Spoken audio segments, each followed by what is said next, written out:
G'day guys, Adam Grocke here and Nick Rusling from Johnston Grocke. This video is a deep dive into how to renovate and flip as a property strategy for how to make money from property.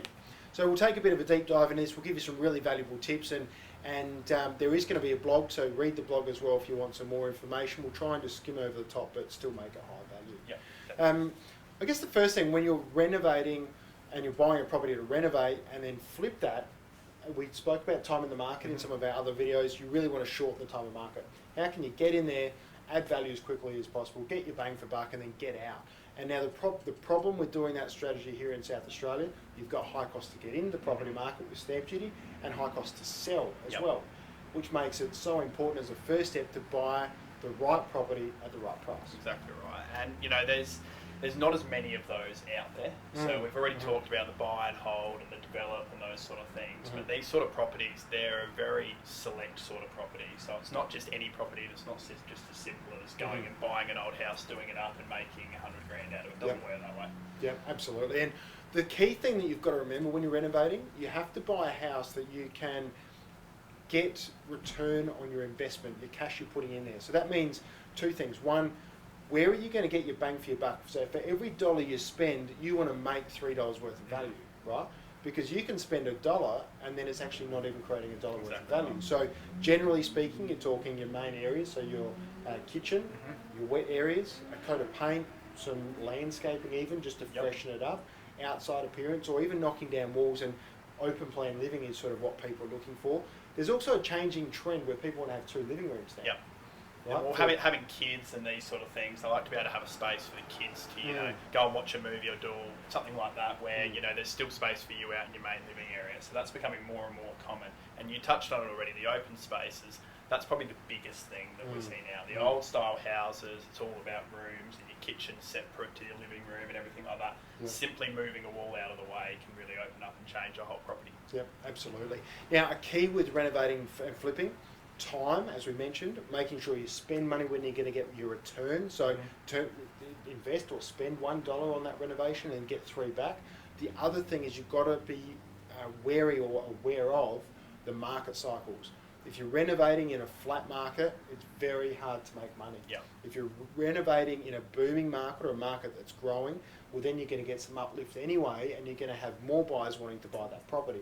If you're renovating in a market that's declining or softening, it's almost impossible to make money, right? So you really need to be aware of what's happening in the market and in particular what's going to happen in 12 months when you're going to sell. So in the ideal world, in my view, it's when we're coming out of a low and we're starting to see a rise in the market. Getting in as soon as you can at that point is the ideal place that you want to be in order to get the most gains out of your property. You certainly don't want to be at the end of a boom. You know, that's when it's going to hurt you the most. Yep, absolutely. Because you could add value to the property, but then it's actually going to be lost anyway in the softening market over the next 12 months. I think another thing is capital gains. So you need to make sure you're managing your capital gains tax. And we can really manage that. So obviously we pay capital gains on if it's an investment property. So if we're not living there, any gains we make, you know, in the, let's say it's a 6, 12, 18 month period, obviously that's applicable to tax then.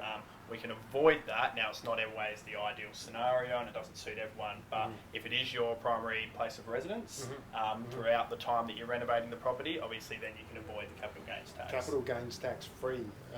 So that's really important. And also, if you hold the property for more than 12 months, you get a discount of 50% on your capital gains. So if you are going to renovate and flip and you want to do it every 3 months, just make sure you look at what the tax position is going to be and also what structures you should put that in and whether or not you're going to be living in that property or not. So really make sure you do get some accounting advice. This is just general advice, not accounting and tax advice.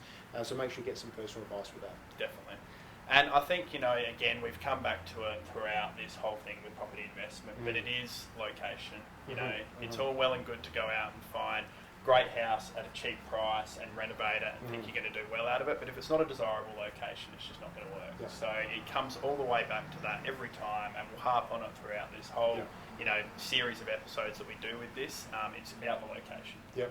And try and fall out of love with the romantic picture of I renovate properties, because the reality is you're dusty, you're dirty, it's hard work, it's extremely tiring. You don't make a huge amount of money. If you're getting a $40,000 return or a $30,000 return, you kind of take that with renovating and flipping.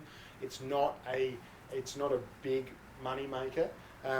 And the thing I always ask people that they said, oh, I used to renovate properties, I go, well, if it worked, why aren't you still doing it now? And there's not too many people that have been able to sustain the renovate and flip strategy for a long period of time because the returns aren't worth the effort sometimes. Also, the time commitment to it and the long nights and the long days and project managing all of that work is hard work.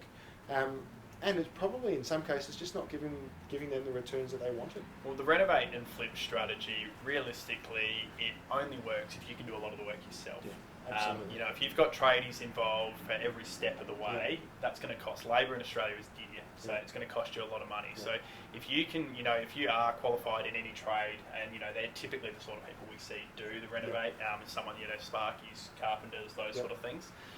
And there is elements of work that you will need qualified people to do, but the more you can do, like I know you touch on it in the blog, like get a paintbrush out, we can all paint. Oh, exactly right. So, you know, not very well some people, but we can all do it.